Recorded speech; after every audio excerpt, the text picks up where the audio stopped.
محترم حضرات، السلام علیکم ورحمۃ اللہ تعالی وبرکاتہ۔ الصلاۃ والسلام علیک یا رسول اللہ وعلی آلک واصحابک سیدی یا رسول اللہ صلی اللہ تعالی علیہ وسلم۔ سائل نے سوال کیا کہ حضرت، کچھ نمازی ہم نے ایسے دیکھے ہیں جو نماز پوری پڑھ لیتے ہیں لیکن ان کے ہونٹ ہلتے ہوئے نظر نہیں آتے، ایسا لگتا کہ وہ تلاوت قرآن یا الحمد شریف جو بھی پڑھتے ہیں دل میں پڑھ لیتے ہیں، تو کیا اس طرح قرات کرنے سے نماز ہو جائے گی؟ دیکھیے حضرات، بہت ہی اچھا مسئلہ سائل نے پوچھا ہے۔ مجھے ایسے مسئلے سن کر بہت خوشی ہوتی ہے۔ مسئلہ یہ ہے کہ اگر کوئی انسان نماز پڑھ رہا ہو اور جب وہ قرات کرے تو کم از کم اتنی آواز نکالے جو وہ خود سن سکے۔ صدر الشریعہ بدر الطریقہ رحمۃ اللہ تعالی علیہ اپنی کتاب بہار شریعت میں تیسرے حصے میں صفحہ نمبر 69 پر ارشاد فرماتے ہیں، اگر کوئی انسان قرات اتنی آہستہ کرے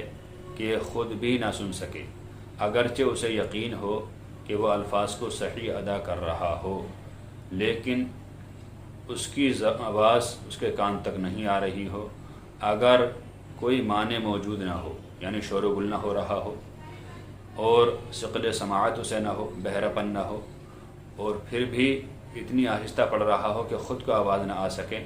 تو فرماتے ہیں کہ ایسی نماز باطل ہے، اس کی نماز نہیں ہوگی۔ اسی طرح کا مسئلہ فتاوی عالمگیری شریف جلد اول صفحہ نمبر 65 پر موجود ہے کہ اگر کسی انسان نے نماز پڑھی اور نماز پڑھتے وقت قرات اتنی آہستہ کی کہ وہ خود نہ سن سکا، یا دل ہی دل میں پڑھی اور کوئی ثقل سماعت بھی موجود نہیں ہے، کوئی شور و غل وغیرہ بھی نہیں ہے، اتنی آہستہ کی لیکن اسے اطمینان ہے کہ میں نے صحیح الفاظ ادا کر دیے، فرماتے پھر بھی اس کی نماز درست نہ ہوئی، اس لیے کہ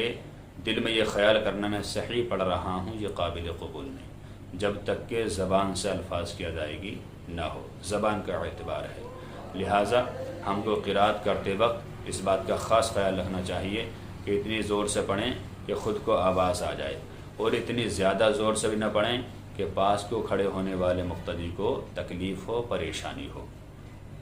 یہ بات بہت افسوس کی ہے کہ ہمارے مسلمان بھائی آئے، نیت باندھی اور ہونٹ تک نہیں ہلے اور نماز پڑھ کر چلے گئے۔ بتائیے اس طرح آنے کا، نماز پڑھنے کا ہمارا کیا فائدہ ہوا جب ہماری نماز ہی نہیں ہوئی؟ لہٰذا ہمیں مسائل شرعیہ سیکھتے رہنا چاہیے، نماز کے مسائل یا دیگر مسائل سیکھتے رہنا چاہیے، علماء کرام کی صحبت میں رہنا چاہیے، ان سے محبت کرتے رہنا چاہیے۔